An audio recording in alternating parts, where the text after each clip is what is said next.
Hola, muy buenas noches, bienvenidos a Qué Grande es el Cine, un lunes más en la 2 de Televisión Española, y además hoy estamos realmente contentos y satisfechos por la película que vamos a ver, Pasión bajo la niebla, de Kim Vidor, un director pues extraordinario, es un clásico del cine. Habría que hablar de Kim Vidor con el respeto que se le debe a los grandes del cine. De él hemos puesto ya algunas películas aquí, espero que sigamos poniendo más películas.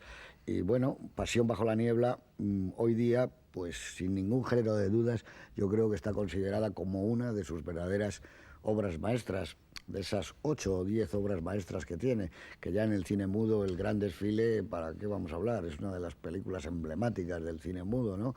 O La multitud, o La muchedumbre, depende de la traducción, si es aquí o en Argentina. Bueno, son una serie de películas extraordinarias, ¿no? Hasta prácticamente las últimas. La adaptación que hizo de Tolstoy en Guerra y Paz a mí me sigue pareciendo un prodigio. Vamos a ver la película, como digo, Pasión bajo la niebla. Es una película que habla sobre la diferencia de clases, habla sobre el sur, habla sobre el dinero, habla sobre la familia, sobre la religión, sobre la ambición, todo como en vasos comunicantes que se van distribuyendo unos a otros. Habla sobre la diferencia entre el mar y la tierra. Es un melodrama y es una película negra. Participa por igual del clasicismo narrativo como de la inventiva. Anticipa películas como Con él llegó el escándalo o Gigante, por no decir también que hay muchas películas de Nouvelle Vague que tienen mucho que ver con la manera de estar contadas a base de algunos planos fijos realmente asombrosos.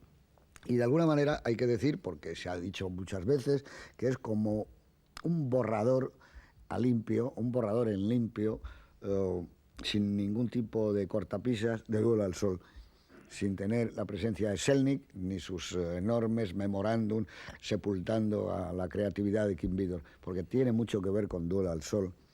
Incluso en un principio el personaje de ella, de Jennifer Jones, se iba a llamar Perla Chávez, que era el nombre que tenía, pero luego fue cambiado. Pero hay mucho de la película de Duelo al Sol que, por cierto, veremos dentro también de algunas semanas. Pero para hablar de esta película, que cuando realmente hay una película que te gusta mucho y que te parece magnífico, la sensualidad que desborda, la narrativa tan clásica y a la vez tan moderna, el tratamiento de la voz en off, dentro de otra voz en off, en fin, cuando uno tiene un gran entusiasmo, como creo que se nota, es muy difícil posiblemente descifrar y describir una obra maestra del calibre de Pasión bajo la niebla. Pero está con nosotros Miguel Marías, muy buenas noches. Buenas noches. Que creo que desde hace muchos años, prácticamente desde que se estrenó esta película, en los mediados de los 60, debió ser, ¿no? 65. 65, pues no tuvo ninguna duda de que estábamos ante una obra maestra, ¿no? Sí, los problemas que puedas tener tú los tengo yo también, porque claro, A ver. yo soy un fanático de esta película desde el mismo momento de su descubrimiento para mí, que fue su tardío estreno, 13 años después de realizada en España. Es muy evidente que, aunque esta película ahora nos parecerá de una castidad asombrosa y incluso de una cierta retención en el tratamiento de todos sus temas, es lo que en aquellos años se consideraba muy fuerte, y tan fuerte que no era tolerado ni para mayores, ni con reservas, ni con nada. Y estuvo así prohibida durante nada menos que 13 años. Y cuando esta película de repente aterrizó en el cine Palacio de la Prensa, de acuerdo, pues fue como un meteoro en algún sentido. Y era un meteoro quizá porque la veíamos tardíamente. Yo creo que cuando la ves casi simultáneamente con Pierrot el Loco, película en la que hay un clarísimo homenaje a uno de los más famosos momentos de esta película, de repente te das cuenta cómo esta película, que es una de las cumbres del clasicismo narrativo, al mismo tiempo es una película enormemente moderna e innovadora.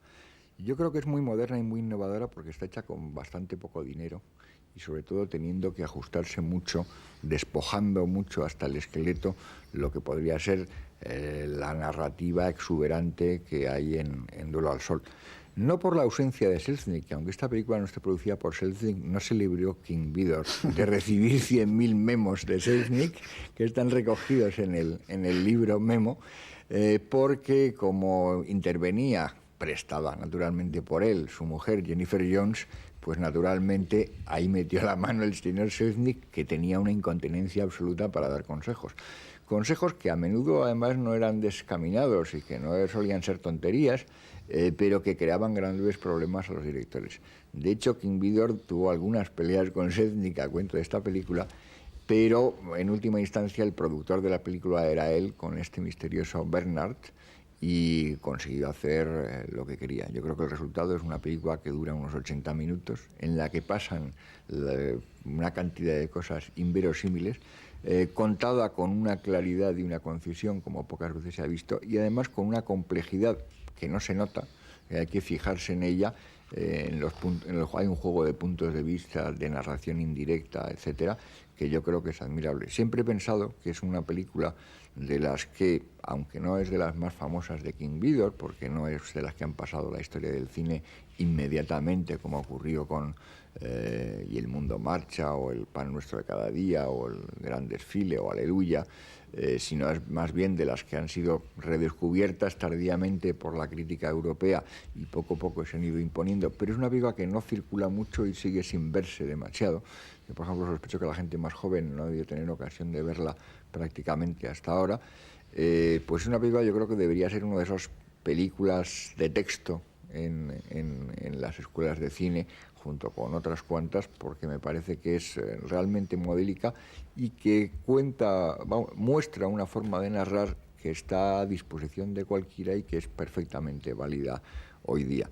Pero bueno, precisamente porque cuenta muchas cosas, podremos luego abordar muchas cosas y es mejor dejar el tiempo para el debate. Muy bien, absolutamente de acuerdo. Clara Sánchez, ¿qué tal? Muy bien. Buenas noches. Muy bien, Clara. Muy bien, ¿Qué te ha parecido esta película? Bueno, pues... ¿Qué vamos a ver ahora? ¿Tú ya la conocías? Sí, y además es que me ha vuelto a hacer pensar en otras épocas, en aquellas épocas cuando yo era pequeña, hace ya mucho tiempo, Hombre, no, en que se hablaba con frecuencia y con normalidad de las mujeres malas y de los hombres canallas en estos términos. Una mujer mala pues era generalmente la que vivía con cierta intensidad la vida, sin prejuicios. Entonces ya eso implicaba algo de maldad. Y esto respondía a una actitud general de la sociedad inmadura, ahora la vemos inmadura, infantil, pero que yo creo que enriqueció muchísimo la pantalla con las mujeres más carnales, más sensuales, más mórbidas y más perversas que ha dado la historia del cine. Yo pondría a la cabeza de todas ellas a Gloria Graham, por ejemplo, la Gloria Graham de Deseos Humanos de Fritz Lang, pondría a Jennifer Jones y luego seguidas ya de Susan Hayward, de Joan Crawford, etcétera, etcétera, de esa lista de mujeres impactantes que tenían unas señas de identidad muy fuertes, que eran bellas feas, muchas de ellas no eran guapas, pero que tenían tormento dentro y que no tenían nada que ver pues con todas estas muñecas que nos están clonando ahora en Hollywood, que a veces francamente es que confundes unas con otras. No digo que sean malas actrices, pero es que no tienen esas señas de identidad tan fuertes que tenían estas actrices.